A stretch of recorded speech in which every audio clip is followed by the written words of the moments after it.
Assalamualaikum warahmatullahi wabarakatuh. Apa kabar sahabat beriman? Selamat datang di Magenta Islam. Hidup adalah pilihan, namun kematian adalah kepastian. Tiada satu manusia pun yang mampu berkelit dari takdir kematiannya. Jika sang malaikat maut telah tiba, maka berakhirlah kehidupan untuk selama-lamanya.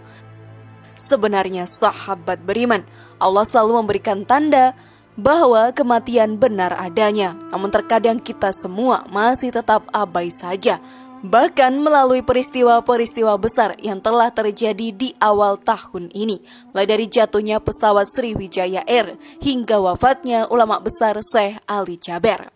Lantas apakah benar semua ini merupakan peringatan sahabat beriman? Temukan jawabannya dengan menyimak video ini hingga akhir. Berikut, kematian adalah suatu kepastian. Jatuhnya pesawat Sriwijaya Air SJ182 dan wafatnya Syekh Ali Jaber. Versi dari Magenta Islam.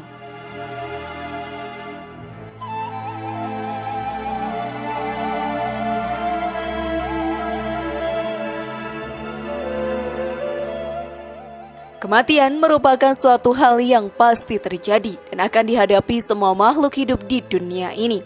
Bila telah digariskan waktunya, siapapun, kapanpun, dan dimanapun, kematian akan tetap datang menjemputmu. Semua tergambar jelas dalam peristiwa jatuhnya pesawat Sriwijaya Air dan kepergian selama-lamanya sang ulama besar kita Syekh Ali Jaber. Siapa yang dapat memperkirakannya? Seperti disebutkan dalam surat Al-Imran ayat 185, setiap yang bernyawa pasti akan mati, dan sesungguhnya akan disempurnakan pahala kalian pada hari kiamat. Barang siapa yang dijauhkan dari neraka dan dimasukkan ke dalam surga, maka ia benar-benar telah beruntung. Dan kehidupan dunia itu tidak lain hanyalah kesenangan yang memperdaya. Lantas sahabat beriman, jika kematian adalah kepastian, apa yang harus kita lakukan sekarang dan bagaimana kita memaknai kematian itu sendiri? Maka mari kita bahas lebih dalam. Namun sebelum lanjut, klik dulu tombol loncengnya supaya kita tetap bertebar syiar melalui channel ini. Mari berbagi pengetahuan dan ilmu yang bermanfaat. Amin ya robbal alamin.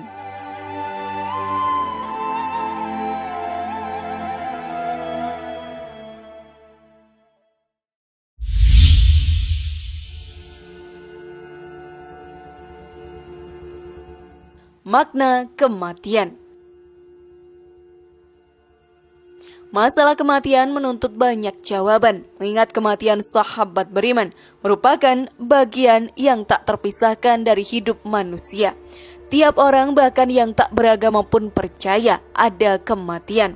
Masalahnya kematian datang tak terduga. Kematian atau ajal datang tanpa dapat diketahui kapan dan di mana ia akan tiba. Inilah rahasia yang misterius. Karena itulah kematian selalu diidentikan dengan tragedi, musibah, dan hal-hal mengerikan lainnya. Kematian tak hanya mengundang kesedihan bagi yang ditinggalkan, tapi juga bagi calon mayat yang akan mengalami peristiwa sakaratul maut. Menurut ulama sufi Imam Al-Ghazali, sakaratul maut sahabat beriman merupakan ungkapan mengenai rasa sakit yang luar biasa yang menusuk inti jiwa, yang rasa sakitnya tak tertahankan. Bagaimana dan sesakit apakah itu? Tak ada yang mampu menjawabnya dengan pasti, kecuali orang yang sudah merasakannya. Masalahnya, apakah mereka yang mengalami kematian ini masih bisa bercerita?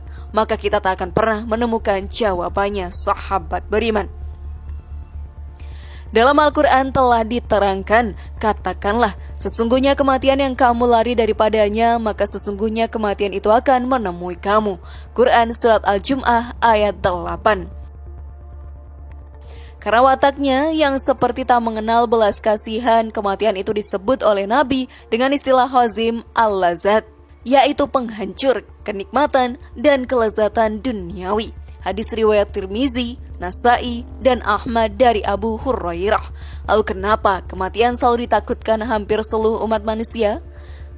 Sebabnya karena kematian seringkali diidentikan dengan penghabisan, ketiadaan, dan kesirnaan. Terlebih bagi yang cinta dunia, yang selalu mengumpulkan harta dan menganggap dengan itu akan hidup selama-lamanya. Pemahaman inilah yang mesti dihilangkan di benak kita semua, yakni dengan memahamkan pada diri sendiri bahwa kematian merupakan suatu perpindahan dari satu alam ke alam yang lainnya, yang juga sebagai fase menuju pertemuannya kepada Allah Subhanahu wa Ta'ala. Andai kata sahabat beriman, semua manusia paham akan makna kematian ini, niscaya akan menyambut tibanya kematian dengan bahagia. Buktinya, para sahabat Rasulullah SAW sangat antusias menyambut ajakan jihad di medan perang melawan kaum kafir dan musuh-musuh Islam, karena tahu itu akan berubah kemaslahatan umat dan mengantarkannya menuju ke surga Allah Ta'ala.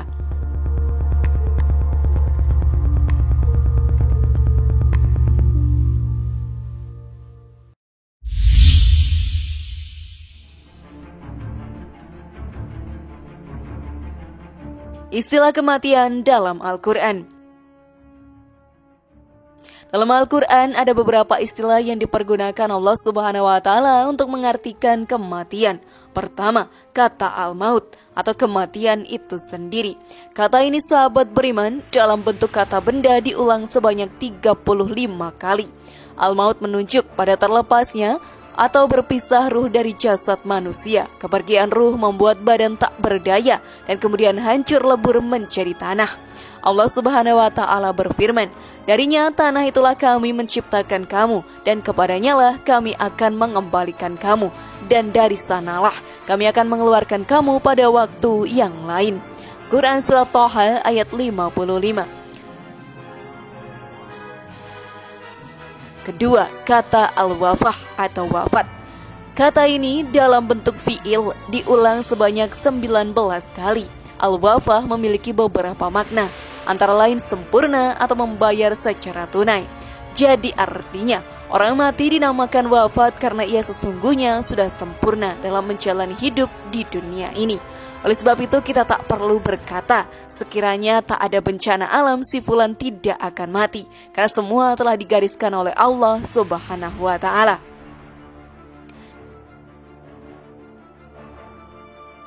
Ketiga, al-ajal. Kata ini dalam Al-Quran diulang sebanyak 21 kali. Kata ajal sahabat beriman sering disamakan secara salah kaprah dengan umur. Sesungguhnya ajal berbeda dengan umur. Umur adalah usia yang kita lalui, sedangkan ajal adalah batas akhir dari usia atau perjalanan hidup manusia di dunia. Usia bertambah setiap hari, ajal tidak. Quran Surat Al-A'raf ayat 34. Keempat, kata al-ruju atau raji. Kata ini dalam bentuk subjek diulang sebanyak 4 kali dan mengandung makna kembali atau pulang. Kematian berarti perjalanan pulang atau kembali kepada asal, yaitu Allah Subhanahu wa Ta'ala. Karena itu kalau ada berita kematian, kita baiknya membaca istirja, inna lillahi wa inna ilaihi raji'un. Quran Surat Al-Baqarah ayat 156. Apa yang harus kita lakukan untuk menyiapkan kematian sahabat beriman?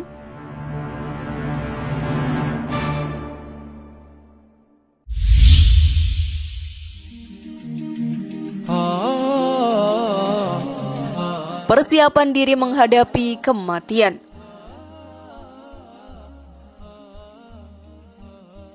Mengerjakan amal-amal saleh.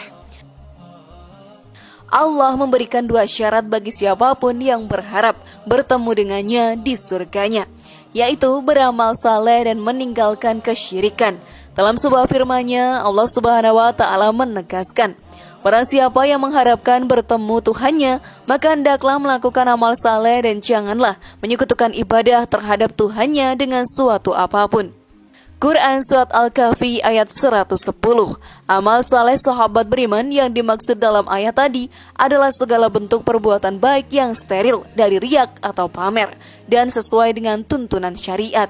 Menurut Syekh Mu'az, sebagaimana dikutip oleh Al-Imam Al-Baghawi dalam tafsirnya, amal saleh adalah amal yang di dalamnya terdapat 4 hal: ilmu, niat, kesabaran, dan ikhlas.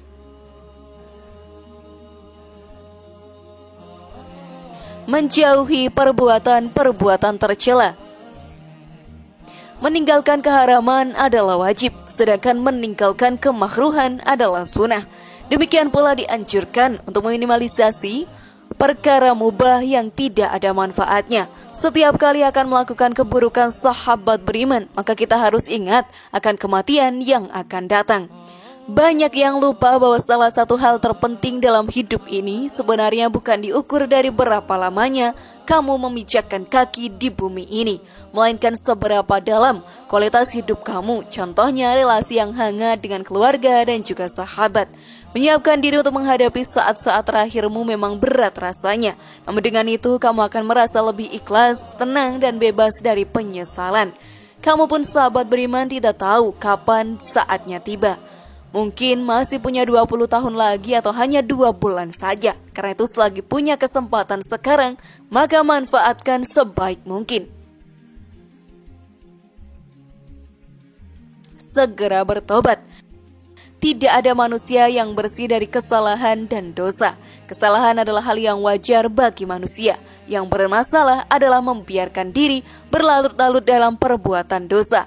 Kematian yang tidak dapat diprediksi kapan datangnya menuntut seseorang manusia untuk segera bertobat setiap kali melakukan dosa, untuk menghindari akhir yang buruk dalam perjalanan hidupnya atau su'ul khotimah. Agama menekankan untuk senantiasa memperbarui tobat dari segala perbuatan maksiat. Syekh Ahmad Al-Dardiri berkata, "Perbaruilah tobat karena beberapa dosa. Janganlah merasa putus asa dari rahmat Allah yang Maha Pengampun." Syekh Ahmad Al-Dardiri, Mazumah Al-Khadariyah Al-Bahiyah. Bertobat sahabat beriman, ada kalanya dari dosa yang berhubungan dengan Allah Subhanahu wa Ta'ala, ada kalanya berhubungan dengan hak orang lain. Syarat yang harus dipenuhi ketika bertobat dari dosa yang berhubungan dengan Allah Subhanahu wa Ta'ala ada 4, yaitu menyesal, melepaskan diri dari dosa yang diperbuat, bertekad untuk tidak mengulanginya, dan beristighfar. Apabila dosa yang dilakukan berupa meninggalkan ibadah fardu, maka wajib untuk mengqadha'nya.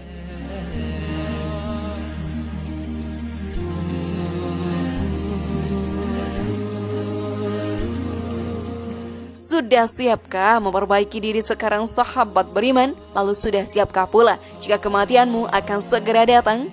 Semoga informasi tadi bermanfaat ya, dan buat kita berpikir lebih bijak.